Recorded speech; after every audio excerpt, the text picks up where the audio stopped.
and then when it hits your neighbor, you have to spring into action. That's your call, you know. Neighbors in a southern Kentucky community jumping into action after high winds blow one woman's roof right off her home. Those winds also knocked out power to thousands of customers. It's an ongoing issue with that power. Tonight, WKYT's Phil Pendleton has more on what happened and how neighbors rushed out to help. Neighbors sprang to action when a woman on Piney Grove Road lost her roof in high winds Tuesday night.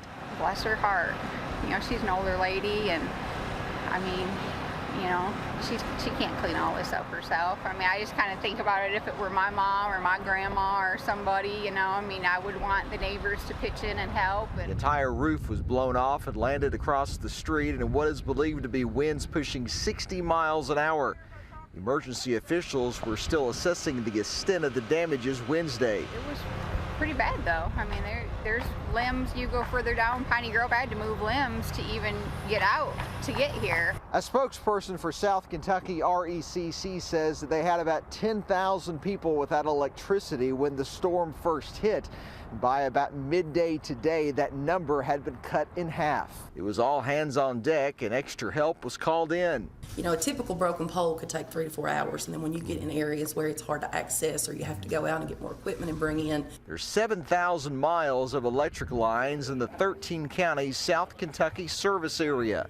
It's looking like, and there's certain areas this could be a multi-day event, so for any of our members that are reliant on oxygen or medical equipment that requires electricity, you know, always have a backup plan. In Pulaski County, Phil Pendleton, WKYT. And power crews are working diligently right now trying to restore power to thousands across Kentucky. This is a look at the state outage map. And right now there are still more than 3,500 customers without power. That number, though, was more than 14,000 this morning. You can stay up to date with our forecast through the free First Alert weather app. Scan the QR code on your screen right now and you can download it. You'll also get weather alerts sent right to your phone.